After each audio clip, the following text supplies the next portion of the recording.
Alors aujourd'hui, je vous explique pourquoi je considère la dimension physique étant le déterminant le plus important pour la performance en ski alpin. C'est ce que je considère dans mes observations et dans ma pratique professionnelle. À l'aide un peu du TIPI, qui est un modèle qui explique les déterminants, les 6 déterminants d'une performance sportive. Il y a la technique, la tactique, le physique, le psychologique, l'équipement puis l'environnement.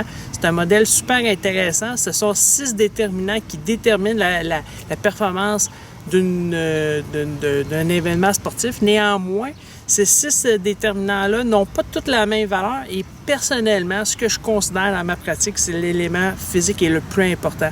Tout d'abord, on va commencer avec la technique. Souvent, les gens considèrent la technique étant un élément qui détermine la performance. Effectivement, je suis vraiment d'accord avec vous, mais les éléments techniques ils vont être déterminés par les gestes techniques, c'est-à-dire la biomécanique, comment le corps humain va pouvoir bouger. Puis, selon les considérations morphologiques des individus, la technique va être un petit peu différente.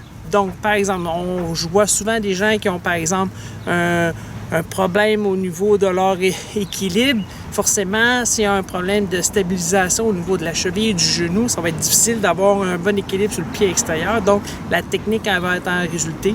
Des gens, par exemple, qui auraient une limitation physique au niveau de la mobilité. Par exemple, lorsque les gens vont vouloir anguler, on va voir une technique qui va être un peu déficiente. Puis souvent, ce que j'observe, c'est la capacité que les gens ont à pouvoir bouger et être optimale va affecter l'application technique. Donc, dans ma tête, c'est vraiment important que je considère l'élément physique étant l'élément qui détermine la stratégie technique qu'on va pouvoir appliquer de manière personnelle.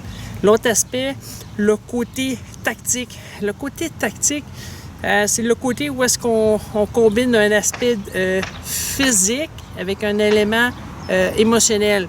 Comment est-ce que, par exemple, lorsque je skie, est-ce que je vais appliquer, par exemple, j'aurai une intention offensive ou plutôt défensive selon mes capacités cognitives et physiques? Fait que c'est sûr que si je suis dans un terrain bosselé et puis que j'ai une blessure au dos, mon intention serait peut-être d'être beaucoup plus prudent. Donc, ma ligne va être un petit peu plus ronde puis nettement plus souple. Alors que si je sais que je suis en forme, que je suis confiant, mais c'est sûr que ça va m'aider à être un petit peu plus offensif dans cette pratique-là. Fait que c'est certain que le côté physique, encore là, revient. Alors, l'aspect qui était aussi la psychologie. Souvent, les gens considèrent l'aspect psychologique est très important dans une performance. Je suis d'accord. Encore là, lorsque je reviens, comment pouvons-nous améliorer notre concentration? Comment pouvons-nous améliorer notre niveau d'activation? Comment pouvons-nous améliorer notre conscience corporelle? Je considère vraiment c'est avec un aspect physique. Puis lorsqu'on est capable de travailler cet aspect physique, c'est-à-dire d'être en mesure de se concentrer à faire un geste bien précis, mais c'est parce qu'on a une meilleure conscience corporelle de notre corps, puis on connaît nos capacités. Donc, souvent, je suis d'accord, l'aspect psychologique, c'est peut-être, selon moi, le deuxième élément qui serait peut-être le plus déterminant pour une performance sportive. Donc, si vous considérez que pour vous c'est important, bien, je vous souhaite à travailler l'imagerie, le monologue interne, de travailler votre concentration, de travailler votre niveau d'activation, également au niveau de la relaxation. Le 5e élément, c'est l'équipement. L'équipement, définitivement, va être adapté en fonction des capacités et les caractéristiques physiques des gens. C'est certain. Par exemple, quelqu'un qui est plus grand aura souvent des skis appropriés en fonction de sa grandeur, tout comme par exemple au niveau des chaussures de bottes de ski, un bon alignement va pouvoir permettre le skieur de travailler avec ces deux jambes de manière équivalente et puis égale de chaque côté.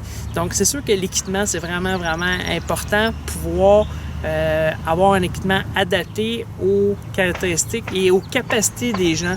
Donc, c'est souvent qu'est-ce qui arrive, c'est que souvent les gens essaient de compenser par l'équipement, mais encore là, si le côté physique est vraiment respecté, on va être en mesure d'avoir un bon équipement.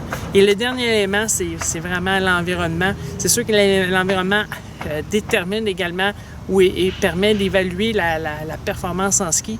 Mais souvent, ce que j'observe, c'est que les gens ont de la difficulté à s'adapter dans deux environnements que je considère. Le premier, les conditions qui sont extrêmement glacées. Au Québec, ça arrive souvent. Fait que c'est certain que si la personne est en excellente condition physique, une bonne capacité physique, elle va être en mesure d'être beaucoup plus apte à rester en équilibre et d'être confiant.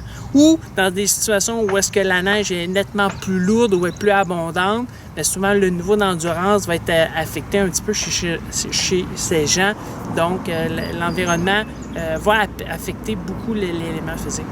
En résumé, moi, ce que je considère, les 6 éléments du TP, technique, tactique, le physique, psychologique, l'équipement et l'environnement, c'est vraiment 6 éléments que je considère qui déterminent une performance physique. Mais à mon point de vue, l'élément physique est le plus important parce qu'il va affecter les 5 autres éléments qui affectent le TP.